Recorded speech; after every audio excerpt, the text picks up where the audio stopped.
You're listening to the Back Home Network, presented by Homefield Apparel.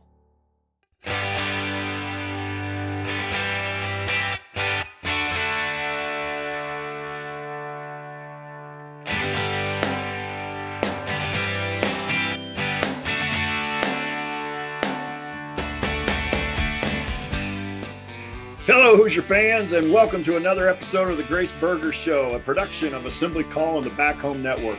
This is our 5th of 12 episodes throughout the season as we give you more insight into the IU women's basketball program and to Grace Berger herself. And by the way, the women's team up to number 8 in the Associated Press poll this week, number 6 in the women's poll, and they have a big game that we'll talk about a little bit later coming up with the University of Maryland Terrapins, who actually, if I read the polling right, are flip-flopped with them. They're number 6 in the AP poll and number 8 in the coaches. So kind of an interesting dynamic.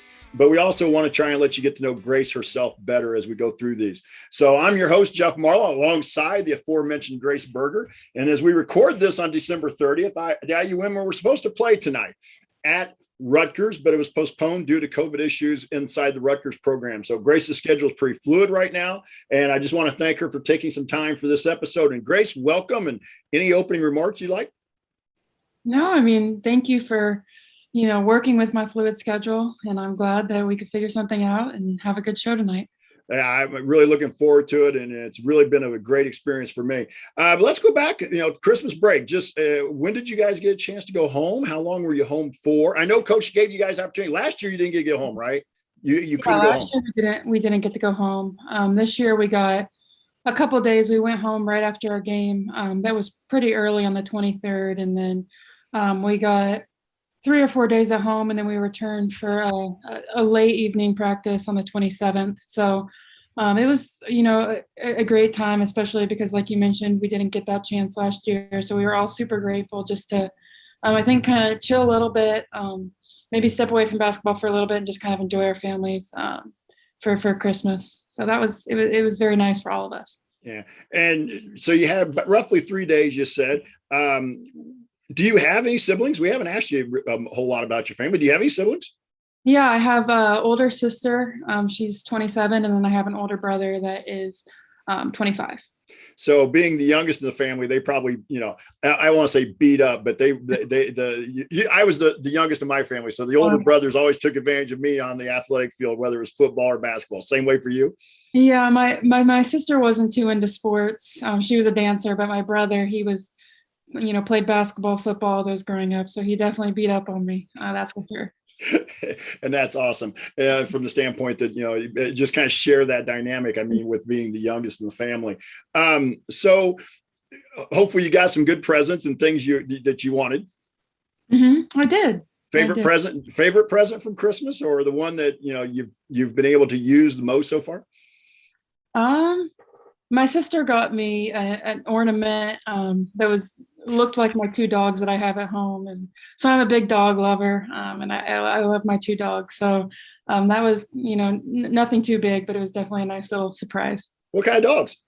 I have a golden doodle, a miniature golden doodle, and then a Maltese. Okay, all right. So that's nice. That's awesome. And like I said, they're both back at home in Louisville. So you come back. And you're supposed to play at Rutgers tonight. And again, we don't really want to wholly get into this for the whole episode, but just what are some of the issues, or I shouldn't say issues, what are some of the things you have to deal with here kind of day to day, how the coaching staff and the team handles a game being postponed with Rutgers, and just right now, kind of the unknown of what's going to happen from day to day? I think we're definitely getting into a phase where it feels more like last year. I think at the beginning of the season, just because we had fans back and, a lot of us were vaccinated, and it was maybe a little more relaxed in terms of, not having to do some of the protocols, not having to wear masks, not being worried about games getting canceled. But as we got closer to Christmas, obviously this is our second game canceled now. So I think we're just really focused on getting back to what helped us and what got us through last year. Because we didn't have a case all of last year. So I think we're just getting back to doing some of those things and just being smart and really focusing on basketball. And then hopefully on our end, we won't have to cancel anything, but we know we can't control what goes on with other teams. So we're just staying focused on us and just working to get better. And you may not know the answer. Have they talked about rescheduling the Rutgers game, or how will that be played at a different day? Yeah, I don't really think anybody knows the answer. I think that's, something that we've heard a couple different things, but right now, I myself at least don't know anything. Okay. And just again, we don't want to make this about the whole episode about COVID, but obviously the men were supposed to play last night. Their game got canceled. As you mentioned, you had a game with Wright State that was canceled before Christmas, and now this game. So it's just something that on a daily basis, or not day, at least game by game basis right now, it seems like you guys are dealing with. And so I was curious how, you guys, and I think that's a great answer that you gave. And just kind of curiosity on your own opinion. Do you think it's easier for a veteran team like you guys who've kind of been through it, rather than a team maybe that a bunch of younger kids or kids who'd come in through the portal and maybe had not dealt with it as much as you guys, or dealt with it successfully as you guys did last year? Yeah, for sure. I mean, like you said, we have a lot of returners that were so successful at staying safe and doing the right thing. So we kind of know what it takes on our end to make sure that we're ready to, and able to play and staying safe and keeping each other safe. So I think since we've been through it, now we kind of know what to do, we know what to expect. So nothing can really throw us off. And we're looking forward to watching you guys play here, because pretty much all Big Ten games left now. And so games that we're going to help us as fans get ready for the tournament, and hopefully down the line and everything. So let's go back before Christmas though. You guys, since we last talked, you've been on a 4-game winning streak. You defeated Fairfield, went to Ohio State and had a big win at Ohio State that I'll get into here in a minute. Then came back and beat Western Michigan and Southern Illinois. Yes. Those were and the Southern Illinois first half, at least score-wise and such, may have been one of the best halves you guys have put together this year. But let's kind of go back to the Fairfield game a little bit. And just real quick, I mean, a really good game between you, Mackenzie, and Lexa, all three of you right around 20 or more. Just if you remember much about that game, what do you recall?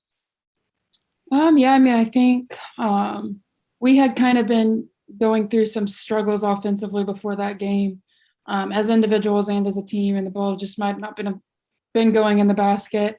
And so we were really looking forward to getting back on the court, because I believe that was right after the NC State loss. Just getting back on the court and seeing what we've been doing in practice to kind of change how our offense has been for the better. And then just seeing some shots fall, like you mentioned, for me, for Alexa. And then obviously, Mackenzie, the shot's been falling all year. But it's always good, I think, to see multiple people clicking on offense. And we know that we have so many weapons on our team. So, to have a couple people have a really solid night offensively I think, gave us good momentum going into those next couple games. Yeah, and that was coming. Actually, the last game we talked right after was the Penn State game. So you guys have been on officially a 5-game winning streak, but we talked right after the Penn State game, and we're getting ready for the Fairfield Ohio State game. The Grace Berger Show is presented by Farrall Wealth. Farrall Wealth was founded by former IU All-Big Ten defensive end Greg Farrall, who is now experiencing IU all over again as a parent with 2 girls who are juniors in the IU Media School, interns at the Cuban Center, and own their own business. And Greg learned trust and integrity while playing for legendary coach Bill Mallory, traits he's worked hard to instill in his girls. He also learned how to game plan. Farrall Wealth uses these principles to help high net worth individuals and business owners pursue financial success. Wealth planning is their passion, so you can live yours. Their fiduciary plans include investments, insurance, taxes, executive compensation, and charitable giving in this lifetime and beyond. Like any good team, the IU women's basketball team, for example, you need to plan and work the plan. Well, what is your plan? Contact Farrall Wealth through all socials at Farrall Wealth and their website, farrallwealth.com. That's FARRALL wealth.com. Farrall Wealth is a proud supporter of IU athletics. Securities and advisory services offered through LPL Financial, a registered investment advisory firm, member FINRA SIPC. And that's kind of where I really wanted to get into the next topic, was with the Ohio State game, a big road game in the conference, a team that one of their best players was out, right? Yeah. So one of their best players, Madison Green, is actually out for the season. She's their point guard, so they are missing a few pieces. Yeah. But again, a tough place to play. I don't think IU had won at Ohio State in several years, maybe longer than several. But what do you recall about that game in terms of? I'm trying to go back through the box score real quick here. Pretty tight. You kind of pushed it open at the end of the first half a little bit, but they played you pretty well, and I thought you guys showed some real grit to get out of a tough place with a win. Yeah, I mean, I think actually we beat them there last year, but I think that was the first win Coach Warren and our staff had actually had over Ohio State in the 7 or 8 years that she had been here. So, it's always a big deal. We know that Ohio State pretty much ran the Big Ten for a long time, and they're always, putting such a good product on the floor, have really talented players, obviously a really good coach. So, we're always super excited to play them because I think it just shows how far, everyone is special, but I think when you beat a team like Ohio State, that's always been one of those top programs, it just shows how far our program has come. And they used to beat us by 40 and 30 points a couple of years ago. So to kind of come around and have a 20-point easy win over them, not that it was easy, but just to feel like we were clearly the better team in that game. It was something that I think is monumental for our program, and it just feels extra special to kind of show how far we've come. Yeah, and you mentioned Mackenzie's played well really kind of all year. She had 30 points that day. You had 21 though, and along with I'm looking at the stat sheet here real quick, 7 rebounds and 5 assists. And then Nicole Cardano-Hillary had 17, to go along with 7 rebounds as well. So a little bit of a different group. A game before, Alexa had scored well. Now this game, Nikki, just a little bit. When you guys are in practice or watching film, is it something you guys notice that you can get the different contributions from the different people on a given night?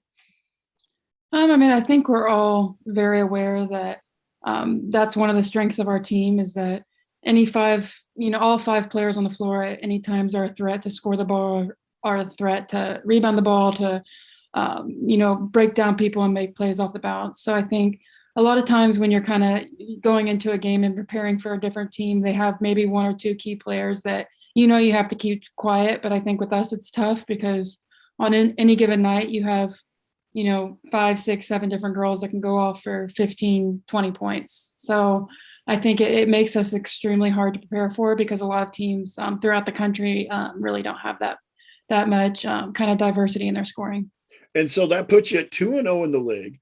And is that something that you guys are aware of? I mean, obviously you're aware you're 2-0, but my question more about, are you aware that I always felt like as a coach, that was something I would tell kids, is like, when we're undefeated in the league, everybody else is up, they're chasing us. I'm not saying you have margin for error, but it's always better to be on top rather than, at least I felt, and maybe that's kind of what I'm trying to ask you. Do you feel the same way, that it's better to be on top and having everybody chase you rather than feel like you got to get some help down the line if you want to get back in the race? Oh, definitely. I mean, our goal is to win every single game in the Big Ten, and we feel like we have the talent to do that and to win, the Big Ten regular season championship. So we're not necessarily worried about what other teams think and whether they're chasing us or not. We're just focused on winning one game at a time, and we feel that we have the talent to compete with anyone, and we have the talent to win the Big Ten, and that's ultimately our goal.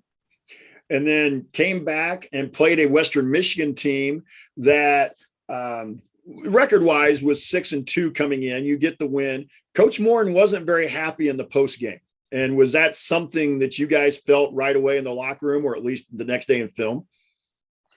Yeah, I mean, we knew that she was. I mean, we were all disappointed with that game too. It's not anything that she kind of had to make us aware of. We were all, we're all super competitive, so we were all, equally disappointed with our performance.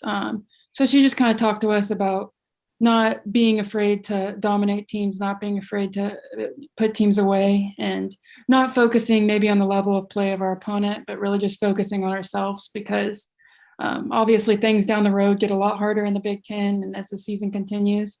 And so we can't, miss an opportunity to keep getting better. So whether we're up by 20 or down by 20, we just need to keep, focusing on ourselves and our game plan and what we can do to ultimately, put the best product that we can on the floor. Yeah, and I don't want to put you in too bad a spot here, but it's like when Coach Morin is telling the press that after the game that she wasn't very happy, she doesn't strike me as somebody who's a ranter, a screamer in the locker room. I mean, is it more of just kind of almost a parental type, just kind of disappointment in the way the team played? Yeah, I mean, she's not a big yeller or screamer. I mean, we all have a really good relationship with her. So I think she feels like she can just talk to us. And again, she knows that we, our veteran team, we kind of know what's going on.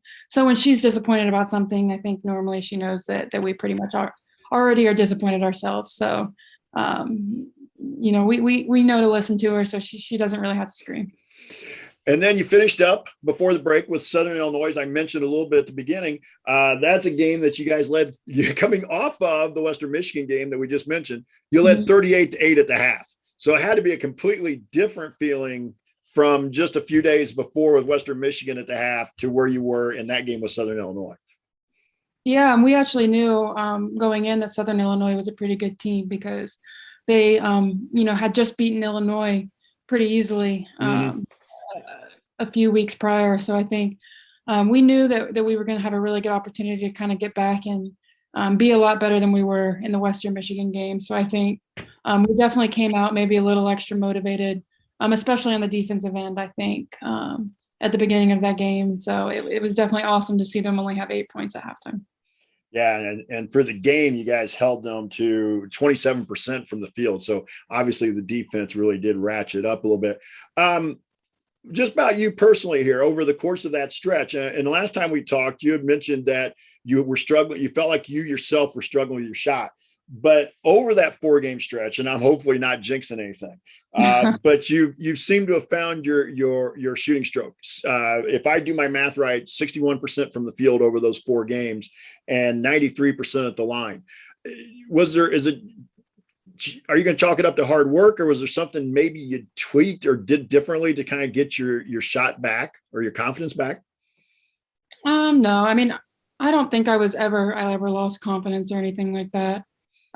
Just because I've been playing basketball a long time, and a shooting slump is something that I don't think any basketball player can necessarily escape, no matter how good you are. The best players in the world go through shooting slumps. So I didn't freak out. I knew I could still do other things. And I knew that the ball would eventually go in. It kind of stunk that I was in that shooting slump maybe at the beginning of the season, but I'm glad I kind of got it out of the way, and I feel super confident going into Big Ten season. But I never freak out when I have a bad shooting game because I trust my work, and what I've done to get me to this point will eventually pay off in the games. Yeah, and I think that's a great lesson for younger players who are coming up through the middle school, the high school ranks. To hear somebody like you say that you've had some success, you've been to a first all Big Ten selection, you've been on a USA team, to know that it happens to everybody, and you just got to kind of keep plugging away. I think that's great advice. I hope some of our hopefully some younger listeners get to hear that, because I think that's great advice you just gave. And I will agree with you from a coaching perspective and a former player's perspective. Always hard to go through it, but better to have it early in the year than at the end of the year. Absolutely. So absolutely. So you have Maryland coming up. All right. And we're recording this on December 30th. And so you got Maryland scheduled for January 2nd. That game is on ESPN. And looking forward to that, to see you guys on national TV. First of all, let's kind of talk about Maryland a little bit. What do you know about them? Besides the kind of the obvious, I mean, is there any players that we should be watching for as we watch the game? The thing, kind of like I mentioned about us earlier, Maryland's the same way in that at all times they have 5 players that are threats to score on the basketball court. So they're really tough to guard, to prepare for, because you're not just preparing for one player. But I think their point guard, Ashley Owusu, is one of the best players in the league, one of the best players in the nation. And she's kind of their engine that makes them go. So I think anybody's game plan when they're playing Maryland is to slow her down and then try to keep her quiet as much as you can, because, she's such a dominant player. And like I said, she kind of does all the little things for them and really makes them go. So I think she's probably the main player to watch out for on our end. Okay. And I noticed they have, I did print off their stats. Angel Reese is leading them in scoring, at least right now, at 18 points a game. What do you know about her? So she was hurt for the majority of last year. She was really talented coming out of high school, really good player, but we weren't able to play her last year because she was sidelined with a foot injury. So we saw her a little bit down in the Bahamas, and obviously we've seen her on TV and watching film on her. She's really difficult because she is probably 6'2", 6'3", and really long, but she plays a lot like a guard. So I think she's really difficult to guard, really good at scoring the ball, really good defensively. So she's definitely someone that will be, prepared for when we go into that game. And if I recall, you only played them once last year, correct? Yes, we played them only once out there, and it ended up being a 4-point game, a game that you got behind in early. But again, I think it was one of those games for me last year watching you guys where I really felt you had a chance to, as you showed at the end of the year, to kind of have a special team, because I hate to say past, but those are the kind of games that used to be, they just got away. But last year, you guys, you dug in and you fought back, and you actually scored, I believe I went back and looked at it, 33 points in the fourth quarter against Maryland last year to make that a pretty much a one possession game by the end, if I recall. Yeah. That I think since I've gotten here, and I think Maryland kind of has the reputation of really jumping on you early and getting down early. But I think the difference between last year and maybe years past when I've been here is we didn't, lie down when they got up on us. I think it was 10-0 last year. So we just kept chipping away. We kept trusting the game plan. And obviously, like you said, ended up making it a competitive game. But this year we know what to expect with them. So we're hoping that we can kind of jump on them in the first 5 minutes as opposed to the opposite way around, and then hopefully control the game from there and not have to fight back like we did last year. Support for the Grace Berger Show is brought to you by our friends at Home Field Apparel, where they have one of the most extensive collections of vintage IU apparel that you will find anywhere. And it's not just IU apparel. They have over 100 colleges and universities, and what they do is they go back into history and they pull out old vintage brand marks that haven't been used in a long time, but that still look really cool and that have this really great kind of nostalgic appeal, and they pull them into modern day, and they've created such a great niche because, the actual material that their stuff is printed on, the shirts, the crew neck sweaters, the hoodies, it's really comfortable, it holds up when it's washed, and then the logos all look just so cool. It's just such a unique niche that they have. And you can go to homefieldapparel.com. Again, look through over 40 items of IU apparel. IU is their original school, and so that's what they have the most of. But you can also browse through all of their other colleges and universities as well. And when you're ready to purchase, if it's your first time there, use the promo code HOME, HOME. That will give you 15% off your first order. So again, it's homefieldapparel.com. Use the promo code HOME, HOME, for 15% off your first order. Now back to the show. And you mentioned Ohio State had kind of been the big kid on the block for a while. And here the last 5-6 years, Maryland has been the big kid on the block. And sometimes they almost play like that. At least when I watch them on TV, they play with the kind of a swag that, it's like, we're here and we know who, 9 times out of 10, they're probably the best team on the floor, and they play like that. Now, come Sunday, I think the best team on the floor is going to be wearing white, but that's my personal opinion. I agree with that. I definitely agree with that. I don't know if they'll think that, but we definitely do. So just curious. So when did you guys find out that the Rutgers game wasn't going to be played? We found out like an hour before it was announced to everybody else because, like I said, everything really is so fluid. So we really don't find out.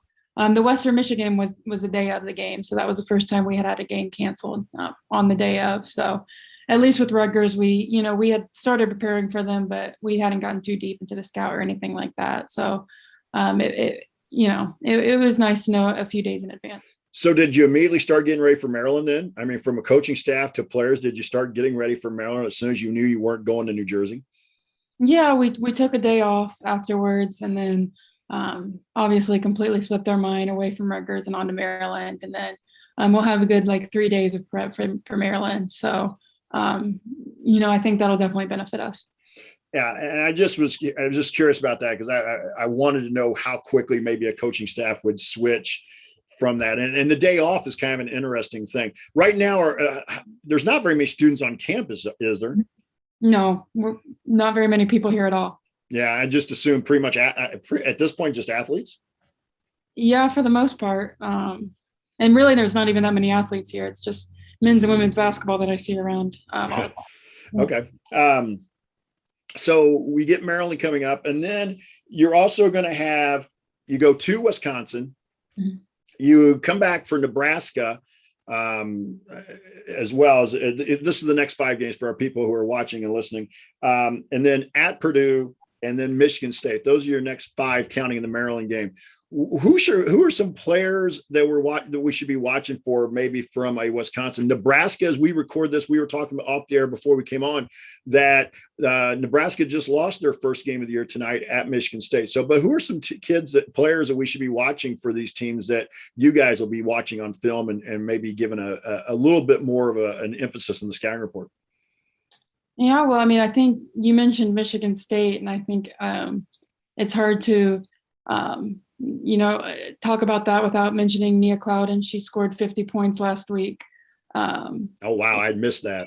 Yeah, so she scored 50 points and just had a really dominant game. And she's been really good all this year. And then last year, obviously, she kicked us out of the Big Ten tournament. So we have a lot of respect for her, and we know she's going to be one of the hardest players to prepare for in the Big Ten just because she is such a dynamic scorer.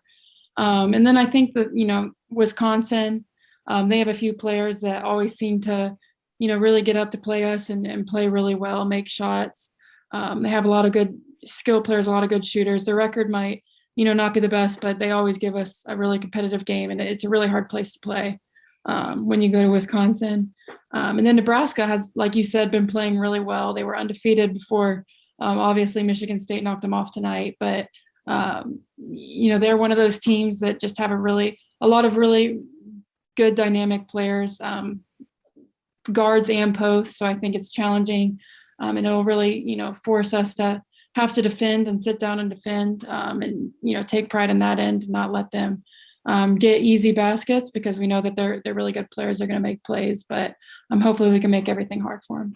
Was Nebraska a place last year? Seems like I may be getting my games mixed up here. Was Nebraska a game where it was fairly close down the street? I might not have been Nebraska that was playing. I remember watching Nebraska, and I thought it was IU, where it was a really tight game down to the end.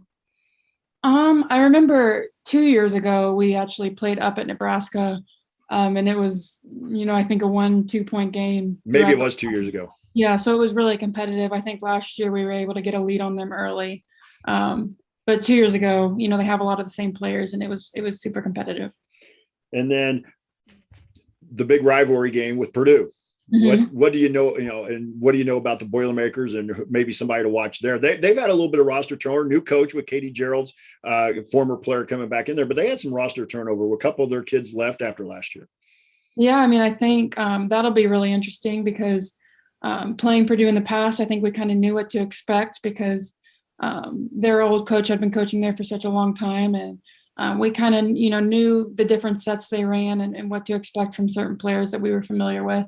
And now, like you said, they have a lot of transfers. They have a lot of new kids that are kind of stepping up and playing bigger roles. So I think it'll be an interesting game. I think probably one of their best players, Madison Layden. She's a really good shooter and just a really good playmaker on the offensive end. So I think she is much improved this year. So she'll present a challenge for us on the defensive end, especially. Yeah. And Madison's somebody who I saw in high school. They were in our league, so we got to see them a little bit.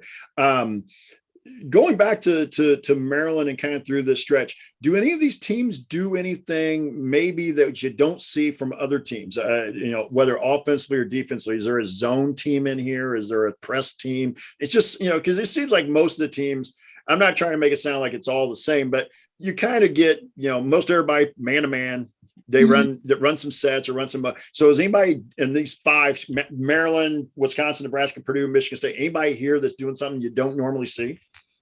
I mean, in Maryland, is very unusual, in that they switch everything. They switch off the ball screens, they switch on the ball screens, they switch staggers, they pretty much switch everything. So I think it's definitely, your reads when you're coming off a ball screen or when you're running the plays that you usually run are a little bit different when you have to play Maryland. So I think whenever we play them, we kind of have to flip a switch in our mind and just think differently than we do in other games, because it's unlike pretty much any team we'll see in the Big Ten that we'll see really out of conference too. And then a lot of the other teams, I think they just, pretty much like you said, man to man. We do see a lot of zone, I think, because we're not really a outside shooting team. We like to get into paint. So a lot of teams try to beat us with the zone. So I think pretty much we'll see a mix of zone and just regular man to man besides the Maryland game. Now you go back to Maryland real quick, and you mentioned that we said earlier they're 2-0. They had played Rutgers, which you were supposed to play tonight, but they had played Purdue. So, but interesting, two of their losses are to the same two teams that IU has lost to in Stanford and North Carolina State. Yes, NC State. And then also, so down in the same turn. So in the Bahamas, did you get a chance to watch them play at all? Even though you guys were in the same tournament, did you get a chance to watch them? I mean, they also beat Miami. So you guys kind of had the similar schedule down in the Bahamas. Yeah. It was kind of hard to get to see them just with our game schedule and our practice schedule and different activities, but we were able to watch, I think, a half or two of a couple of their games. So, but they were a completely different team down there because they had a couple of people out with injuries and then a couple of their key players out with COVID, actually. So they weren't their usual selves. Obviously, they still had a couple of their stars, but it definitely wasn't the Maryland that I think everyone was used to seeing. So, but it kind of go back to your earlier comments. So they must feel that they're athletic enough that they can switch everything 1 through 5. Yeah, I mean, I think Maryland's a type of team that really wants to make it a fast-paced game and really wants to outscore you. So I think they think if they can just, kind of mix things up defensively and kind of make you think a little bit. They're honestly probably more worried about getting the ball out and going and scoring on the other end and just trying to keep you kind of at bay offensively. Okay. And so as we move through the season, as Grace was giving us some insight, we hopefully will have more of these insights as we go through the season on these players to watch in the Big Ten, along with the IU women as well. So Grace, we kind of talked beforehand, give you a little bit of word association kind of favorites here, just to kind of maybe not necessarily an ask me anything, but just kind of some things to let people know a little bit about you. Favorite song or artist? My favorite artist is Justin Bieber. Definitely. Got a favorite Bieber song? Love Yourself. It's basic, but that's my favorite. All right. Favorite food? Anything Mexican. I love Mexican food. Speaking of which, that kind of led me. I was kind of interested what your answer was going to be, but pregame meals. How does that work? Does that pretty much all decided by the staff? I mean, you guys all eat the same thing for a pregame meal? I mean, I think our nutritionist staff kind of tells us what we should be eating a couple hours before a game. So it's a lot of carbs, a lot of pasta, and obviously fruits and vegetables, and it's pretty consistent. Whether we're on the road or whether we're at home. Now, in the old days, I just know this from back in the day, the pregame meal was kind of everybody together. Has that changed because of COVID, or do you guys still get together in a central location to have your pregame meal? We normally eat together. Some people kind of like to take theirs to go and go relax at home a little bit before the game, but a lot of us will, just sit in the locker room and eat together. Okay. And then on the road, obviously we're all together. All right. Your favorite place to eat in Bloomington? I have a lot of them. I think. You can go with more. You can go with more than one. With the Mexican theme, I think I have to go Three Amigos is my favorite. All right. Since you are a college student, what's your favorite class, or what has been your favorite class? This could be any time since you've been on campus. What's your favorite class? I really like my sport marketing classes. I think it's really interesting, just to kind of see the other side of sports, the business side of sports. As an athlete, you don't really realize all that goes on behind the scenes. So I think that was probably my favorite. And the last, well, actually, I got 2 questions left. Are you a Marvel or a DC person? Or neither? Honestly, neither. I can't even answer that. So Spider-Man was not at the top of the list to go see over Christmas break. Oh, I still might go see that down the road, but I haven't seen that. But I still want to see it. Okay. And then, so my last question here, favorite movie? All time or currently? Currently, my favorite movie, I'll go with Christmas, is Elf. That's my all-time favorite. All right. And now kind of secondary part of that, favorite basketball movie? Favorite Hoosiers. I have to go with Hoosiers. I think our fan base will love that answer. I really do. And so from that standpoint, that was kind of the 30 seconds or whatever we want to call it, word association, that favorites I had for us. As you look forward, and again, I don't want to get too deep into the season as we're going to keep doing more of these episodes. But when I was looking at the standings today, you, Maryland, and Michigan, I believe, were all 2-0, and Nebraska lost. So they were, I believe, 2-0 coming into today. But now the 3 of you, is that kind of the way you thought the league would shake out, at least early? I mean, I think, those teams that you named, besides, I think Nebraska was kind of a sleeper in that we weren't expecting, just because they do have a couple new pieces that I think are doing really well for them. So it's been, great to see them have a successful out of conference season. But the Marylands, Michigan, obviously those are 2 of the top teams. And then I think Iowa will continue to be one of those top teams. So I think those are probably the 3 teams that we expected to be with us really in the hunt for the Big Ten championship. Yeah. And like I said, we got hopefully we got several more episodes to go. As we said, this is only number 5 of 12. But I just kind of wanted to get an idea of, what you felt about the Big Ten here before it gets started too deep into the season. Grace, you got any final thoughts you want to leave us with? No, I mean, I think I want to encourage everyone to come to the Maryland game on the 2nd, because we've never beaten Maryland at Indiana, but we feel like we have the best team we've had in a long time. So, we need, obviously they're a really talented team, so we need all the help we can get from the best fans in the country. So, if you can be there, we'd love to have you in the stands cheering us on and helping us, hopefully beat them for the first time. Yeah, and I would echo that. Get out if you can. Watch these ladies. They're playing some fantastic basketball. And for those of you who can't make it, or if you do get to the game, Kathy Amos and I are co-hosting a new post-game show here on the Back Home Network called Doing the Work, and playing a little bit of a pun on Coach Morin's phrase, or not pun, but a play on Coach Morin's phrase. So we usually do those live after the game, but if we can, if not, we'll do them the next day. But we are trying to do a post-game show after each women's game. So join us for that if you can. And Grace, I want to thank you for being with us this evening. Until we talk again, good luck this week, and against obviously Maryland, but also the games we talked about coming up. Thank you. Thank you very much. And that will do it for this episode of the Grace Berger Show on Assembly Call on the Back Home Network. For Grace Berger, I'm Jeff Marlow. Until we talk again, remember, go Hoosiers.